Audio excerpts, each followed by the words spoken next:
जो अपना रुपया ब्याज पर नहीं देता और निर्दोष की हानि करने के लिए घूस नहीं लेता। आए हम सब बैठ जाए।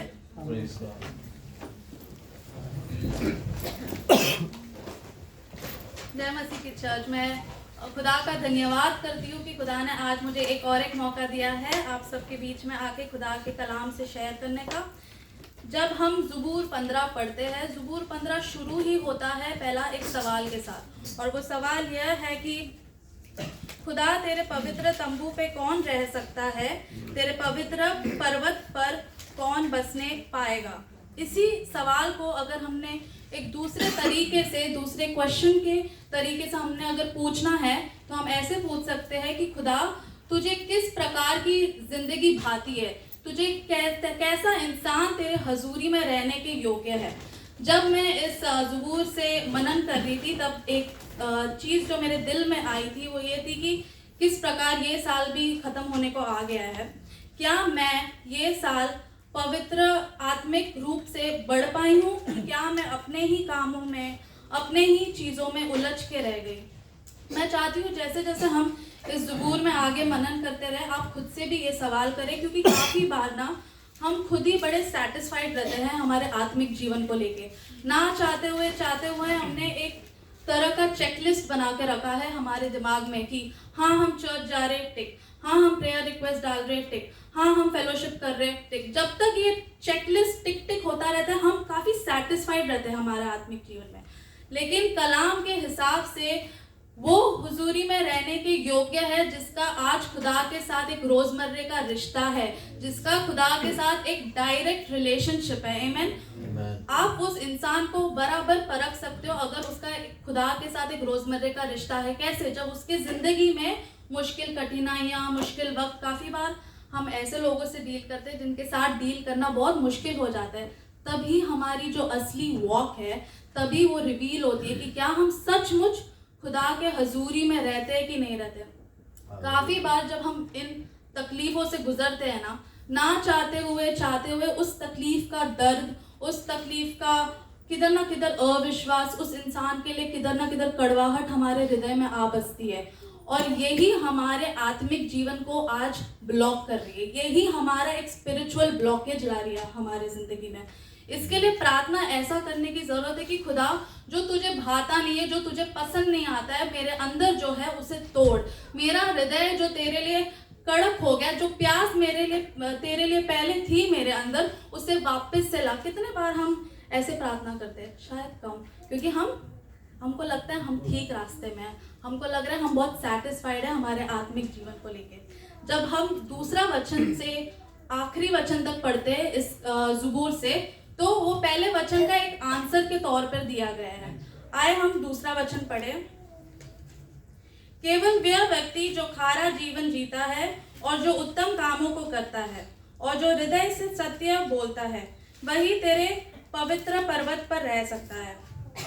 जब मैंने ये वर्स पढ़ा ना, तो एक चीज़ जो मेरे दिल में खुदा ने लाया कि इस वक्त जितने लोग इस रूम में मौजूद है, हम सब एक अनजान देश में हैं, एक नए रीति रिवाजों के बीच में, एक नए नियमों के बीच में। लेकिन इस वक्त भी क्या हम जो सच्चाई खुदा ने हमारे अंदर डाला है, जो कलाम की सच्चाई है, क्या हम उसे लेके चल रहे हैं हमारे ज़िंदगी में, कि किधर ना किधर हम समझौता करके बैठते, किधर ना किधर हम उस सच्चाई के साथ कॉम्प्रोमाइज़ करके बैठते इस भारी दुनिया में। अगर मैं कोई एग्जाम्पल लूँ बाइबल के कलाम से, जब हम डैनियल के बारे में देखते हैं, जब डैनियल बेबीलोन में था, जो सच्चाई, जो विश्वास उसका खुदा में था कि नहीं, मैं मेरे शरीर को अपवित्र नहीं होने दूंगा। जितना भी प्रेशर उस पर आया, क्या उसने उसके साथ समझौता की? क्या उसने वो सच्चाई के साथ समझौता की? नहीं। उसने अपने हृदय में ठान लिया था कि मैं मेरे शरीर को अपवित्र नहीं होने दूंगा, चाहे फिर उसे जानवरों के बीच, जानवर नहीं, चाहे उसे शेर के बीच में क्यों ना सोना हो। आमीन। यही कैरेक्टरिस्टिक हम वर्स 2 में पढ़ते हैं कि वह जो सच्चाई से चलता है, नेक काम करता है और अपने हृदय से सच बोलता है। जब हम रेवलेशन पढ़ते हैं ना, पता है क्यों जरूरत है? जब हम रेवलेशन पढ़ते हैं, रेवलेशन चैप्टर 13 में क्लियरली लिखा है कि अंत के वक्त में खुदा के लोगों से वो काम करवाया जाएगा जो कलाम के तौर से गलत है। हम पे वो प्रेशर हम अंत के वक्त में महसूस करने वाले हैं। इसके लिए इस वर्स से चलना बहुत जरूरी है। वापस से मैं इस वचन को इसके लिए पढ़ रही हूँ क्योंकि अंत के वक्त जब आएंगे ना तो हमारे पे काफी प्रेशर, और मैं नॉर्मल प्रेशर का बात नहीं कर रही है। जब आप रेवलेशन पढ़ोगे आपको समझ में आएगा वो प्रेशर गवर्नमेंट, बड़े बड़े अथॉरिटीज से हमको मिलने वाला है। लेकिन उस वक्त भी कलाम में उसमें लिखा है, रेवलेशन में इसी के साथ एक चीज लिखी है कि ये सब देखकर परमेश्वर के लोग को धैर्य और विश्वास में बने रहना चाहिए। क्यों धैर्य और विश्वास से बने रहना चाहिए? ताकि हम उस सच्चाई को लेके चले। आमेन। आगे जाके जब हम तीसरा वचन पढ़ते हैं इसी ज़बूर से, तीसरे वचन को हम 3 भागों में डिवाइड कर सकते हैं। जो पहला भाग है, आया हम पढ़ते हैं, ऐसा व्यक्ति औरों के विषय में कभी बुरा नहीं बोलता। ऐसा व्यक्ति औरों के विषय में कभी बुरा नहीं बोलता। ये क्या दर्शाता है? ये हमारे बोलने को, हमारा बोलना, हमारा स्पीच को दर्शाता है। काफ़ी बार हमने बाइबल से इस वचन को पढ़ा है और शायद हम काफ़ी बार इसे बहुत लाइटली लेते हैं, बहुत बेसिक वे में हम इस वचन को लेते हैं कि बुरा नहीं बोलना है मुंह से। लेकिन हम प्रॉब्लम पता है कहाँ है? हम इसे बहुत बेसिक नज़रियों से देख रहे हैं इस वचन को। जितना हम इस वचन को लाइटली लेते हैं ना, हमारे बोलने को जितना हम बेसिक कितना लाइटली लेता, उतना ही खुदा का कलाम इस वचन पे महत्व डालता है। क्योंकि आगे जाके जब हम जेम्स 1:26 पढ़ते हैं तो उसमें यह लिखा है कि यदि कोई सोचता है वह भक्त है और अपनी जीभ पर कसकर लगाम नहीं लगाता तो वो धोखे में है और उसकी भक्ति निरार्थक है। उसकी भक्ति निरार्थक है। डायरेक्ट रिलेशनशिप आपके ज़बान का आपके भक्ति पर दिया गया है। अगर हम इसको ही इंग्लिश में पढ़े तो लिखा गया है, If anyone thinks of himself to be religious and does not control his tongue but deludes his own heart, this person's religious is worthless. आपकी भक्ति जो है, आज जो आप कलाम से पढ़ते हो, कलाम से चलते हो, वो यूजलेस है, वो वेस्ट है अगर आपके जुबान पे लगाम नहीं है। आज तो इतना ही महत्व आज खुदा का वचन हमारे जबान में से जो चीज निकलती है उस पे देता है। आमेन। आगे जाके तीसरे वचन का जब हम दूसरा भाग पढ़ते हैं तो उसमें लिखा गया है कि ऐसा व्यक्ति अपने पड़ोसियों का बुरा नहीं करता। ऐसा व्यक्ति अपने पड़ोसियों का बुरा नहीं करता। एक्शंस, हमारे कामों को दर्शाता है ये चीज। पहला हमने क्या देखा? हमारा जुबान। अब हम देख रहे हैं हमारे काम। काफी बार हमारे जिंदगी में ना हमें ऐसा लगता है कि हम बिलीवर्स के साथ बहुत मिलजुल कर बहुत स्वीटली रहते हैं, लेकिन बाहरी दुनिया में हम नॉन बिलीवर्स के साथ एक अलग ही पर्सनालिटी हमारा बाहर आता है। लेकिन क्या कलाम में ऐसा डिफरेंशिएशन दिया है कि बिलीवर्स के साथ हम मिल कर रहे, जुड़ कर रहे और अनबिलीवर्स के साथ हमारा एक दूसरा रूप बाहर आए? नहीं। जबकि हम जानते हैं कि जो नॉन बिलीवर्स है उनके आंखों पर पर्दा है, वो खुदा का कलाम जानते नहीं है। उनके साथ उनको जो हम हमारे अंदर से दर्शाते हैं ना, वो ही यीशु का रिफ्लेक्शन देख सकते हैं। आमेन। जो तीसरा वचन का आखिरी भाग है जो मैं पढ़ना चाहती हूँ, वो इसमें यह लिखा है, वह अपने घराने की निंदा नहीं करता। पहले भाग में हमने क्या देखा, क्या दर्शाता है? हमारे जुबान को, हमारे बोलने को। दूसरा भाग क्या दर्शाता है? हमारे कामों को, एक्शंस को। तीसरा भाग अब हम जब पढ़ते हैं उसमें लिखा है, वह अपने घराने की निंदा नहीं करता। याद रखें कि हम मनन कर रहे हैं कैसा इंसान तेरे हुजूरी में रहने के योग्य है खुदा। और इसी चीज जो यही सब चीज है जो अगर हम इम्प्रूव नहीं करते ना, हमारे आत्मिक जीवन में वो एक ब्लॉकेज लाती है। इसको ही आज हमें बदलना है। आमेन। जब बर्ताव का बात आता है, एक्शन, हमारा पहला क्या था? हमारा बोलना, फिर हमारा काम, फिर हमारा बर्ताव। जब मैंने ये तीनों चीज को समराइज किया, जब मैं इस पर मनन कर रही थी, तो एक ही इंसान मेरे दिमाग में आया कलाम से, और वो था जोसेफ। जोसेफ ने बखूबी से ये तीनों क्वालिटीज दिखाई है। जब उसके खुद के भाइयों ने उसे ठुकरा दिया, उसे अकेला छोड़ दिया, क्या उसने अपने भाइयों को बद्दुआ दी? नहीं। क्या उसने उनके खिलाफ कुछ बोला? नहीं। वो चल रहा था जैसे खुदा उसे चलाना चाहता था। उसके कामों में, चाहे वो जेल में हो, चाहे वो पोटीफर के घर पे हो, जो भी काम उसे खुदा ने दिया उसने वो पूरी तरीके से निभाया।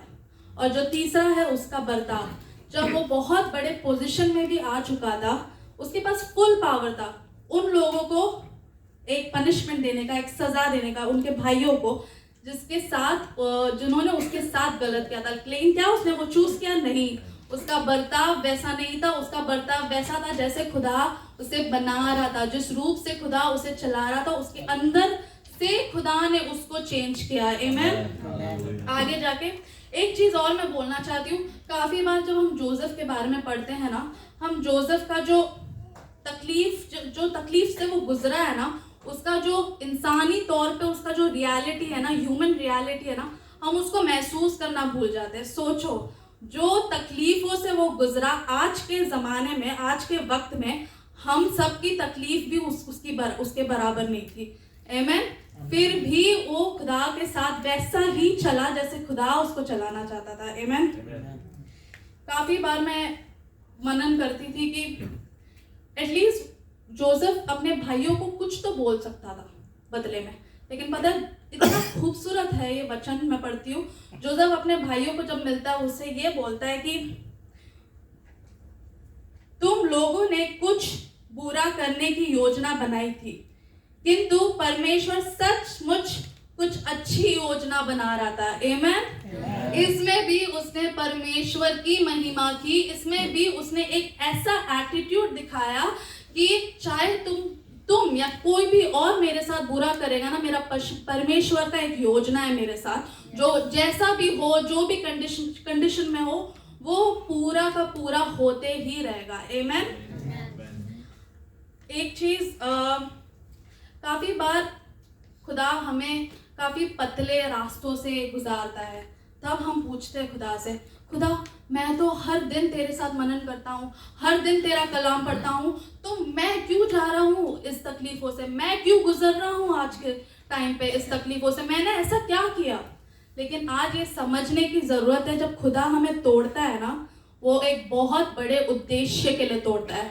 उसका वो नहीं चाहता हम वहाँ पे रहे। हमारी आत्मिक जीवन वो बढ़ाना चाहता है आज के ज़माने में। और वो कब होएगा? वो तब होएगा जब हम खुद अंदर से वापस बने, अंदर से हम तोड़ के खुदा हमें वापस से बनाते हैं, वैसे ही जैसे जोसेफ को बनाया। आमीन।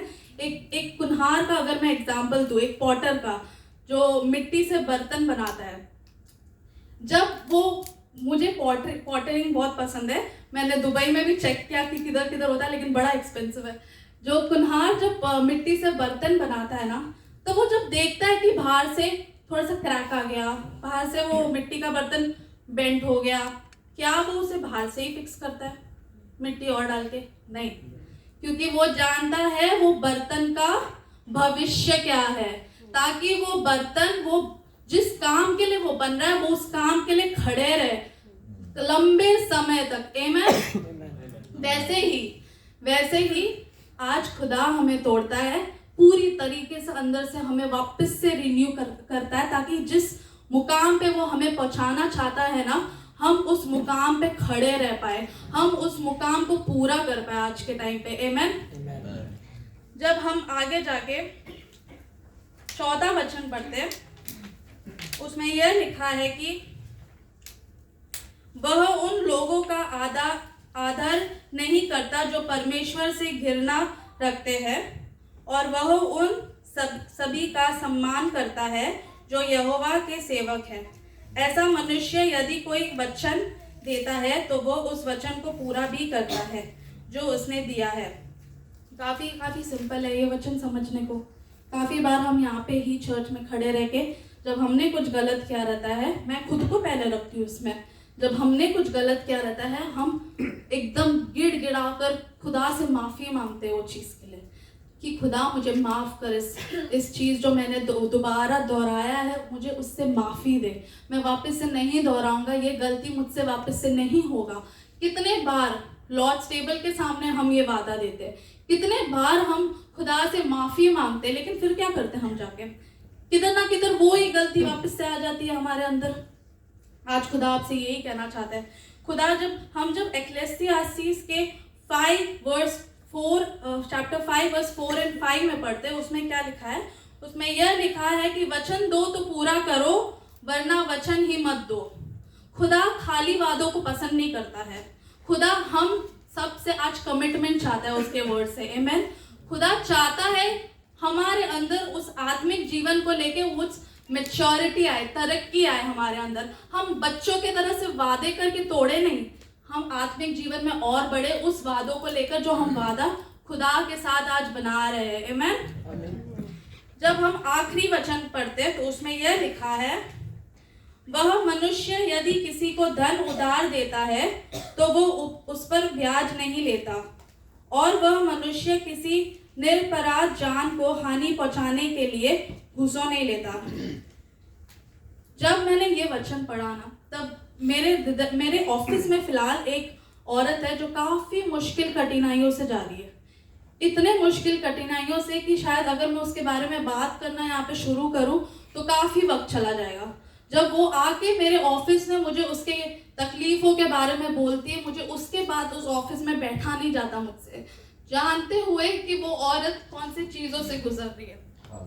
यही चीज मैंने मेरे यूथ ग्रुप में भी शेयर किया था। काफी बार हम लोगों को पैसों के साथ मदद नहीं कर पाते क्योंकि हमारे पास ही नहीं होता, लेकिन पता है आज आपके पास क्या है? पैसे से बढ़कर आपके पास है खुदा का कलाम। एक बार जिसने ये चख लिया ना, उसके लाइफ में कुछ भी आ जाए, कोई भी चिंता आ जाए, उसको कुछ चोट नहीं पहुंचेगी। इसके लिए खुदा का कलाम, अगर आप किसी को पैसों से मदद नहीं कर पाते हो ना, खुदा के कलाम ये बहुत है पैसे से ज्यादा। एक खुदा का कलाम बोलो सामने वाले को। काफी बार दुनिया में हमारे पास ये मौका होता है कलाम से बात करने का, काफी बार। क्या हम वो चूज करते हैं बोलना, ये हमारे ऊपर है। काफी बार ऐसे लोग आते हैं हमारे ट्रांसपोर्ट में, हमारे अकोमोडेशन में, कि हम उनसे खुदा का कलाम या चर्च में इनवाइट कर सकते हैं ताकि वो चखे, खुदा को चख के देखे कि हमने जो चखा है वो भी चखे, वो गुड न्यूज देखे जो आज हमारे पास है। इसके लिए जरूरत है कि अगर आप पैसों से मदद नहीं कर पाओ ना, आपके पास पैसे से भी बहुत बढ़कर सोना है, सोने से भी बढ़कर है आपके पास, और वो है खुदा का कलाम। आज इससे शेयर करना बहुत जरूरी है। आप जिधर भी जाओ ना, सब लोग तकलीफ में, सबके पास कुछ ना कुछ प्रेयर रिक्वेस्ट होता है, कुछ ना कुछ तकलीफ होता ही है जिससे वो गुजरते हैं। इसके लिए खुदा का कलाम कहना बहुत जरूरी है लोगों से। जब एवरी साल का जो अंत होता है ना, मेरे ऑफिस में एक परफॉर्मेंस रिव्यू आता है, ईयर एंड परफॉर्मेंस रिव्यू। उसमें 3 प्रकार के क्वेश्चन होते हैं, 3 प्रकार का सवाल होता है। पहला सवाल है आपका अचीवमेंट्स क्या रहा, वो लिखना है। फिर दूसरा सवाल है आप कौन से मुश्किल हालातों से गुजरे हो, वो सवाल। तीसरा और आखिरी सवाल, कौन से एरियाज में आप और ग्रो करना चाहते हो आपके काम में। और ये फॉर्म को भरना बहुत सोच समझ के भरने की बात है, क्योंकि ये फॉर्म जाता है आपके डायरेक्टर को, फिर वो जाता है आपके एचआर डायरेक्टर को, और सब ये फॉर्म बैठ के परखने वाले हैं, क्योंकि ये फॉर्म ही डिसाइड करता है आपने पूरे साल क्या किया है। फिर चाहे उन्होंने देखा हो कि ना देखा हो, लेकिन अगर आपके फॉर्म में कुछ नहीं लिखा है, आपने शून्य काम किया पूरे साल। इसके लिए जब मैं ये फॉर्म भर रही थी ये साल, तो मेरे हृदय में आया, मैं मेरा अचीवमेंट सोच रही हूँ, मैं मेरा कौन से मुश्किल जगह पे थी मैं वो सोच रही हूँ, एरियाज जहाँ पे ग्रो करना मैं सोच रही थी। अगर ऐसा ही फॉर्म हमको खुदा के लिए भरना हो, हम क्या अचीवमेंट्स डालेंगे? कुछ किया हमने ये साल खुदा के लिए? कुछ अचीवमेंट्स है हमारे जिंदगी में ये साल का डालने के लिए खुदा के लिए? मुश्किल हालातों में तो हम पूरा पेज भर देंगे शायद, लेकिन कौन से एरियाज में हमको आत्मिक जीवन में ग्रो करना है, क्या हमें इस चीज की खबर है? क्या इसके लिए आज ये साल जैसे जैसे खत्म हो रहा है ना, खुद को परखने की बहुत जरूरत है हमको। हमारे अंदर ना काफी आत्मिक जीवन में काफी, शायद मैं खुद को पहले वापस से रखती हूँ, हमारे अंदर हमारे आत्मिक जीवन के अंदर काफी कमियां रहेंगी, लेकिन जब तक हम उसको परखेंगे नहीं तब हम आगे कैसे बढ़ेंगे। पॉल क्या कहता है? पॉल कहता है कोरिन्थियंस में कि तुम सब अभी भी बच्चे हो, तुम्हें मैं वो भोजन नहीं दे सकता जो बड़े खाते, तुम अभी भी बच्चे हो, तुम इन्फेंट्स हो अभी भी। आमेन। क्या हमें अभी भी ये साल भी, अगले साल भी, आने वाले साल भी वैसे ही बच्चे बन के रहना आत्मिक जीवन में? क्या अब जो प्रीवियस साल था, जो पास्ट ईयर्स था, क्या हम उससे और आत्मिक जीवन में आगे बढ़े? ये आज हमें खुद को पूछने की बहुत ज़रूरत है। नहीं तो बहुत चर्चेस, बहुत संडेज आते जाएंगे, बहुत सर्विसेज आते जाएंगे, और अगर हमारा ही आत्मिक जीवन में ग्रोथ नहीं है, एक डायरेक्ट रिलेशनशिप नहीं है, हम स्पिरिचुअल जीवन में जो भी हमारा ब्लॉकेज आ रहा है, जो भी हमारे स्पिरिचुअल लाइफ को चीज़ें ब्लॉक कर रही है, अगर हम उसको तोड़ते नहीं ना हमारे अंदर से, तो जो आत्मिक तरक्की है हम उसको हासिल नहीं कर पाएंगे। आमेन। मैं आशा करती हूँ, मैं प्रे करती हूँ कि खुदा आप सबको इस कलाम से आशीष दे। आमेन। और आने वाले साल में हम सब आत्मिक जीवन में और ग्रो करेंगे, ताकि हम खुदा का महिमा सबको दिखा पाए। आमेन। Thank you.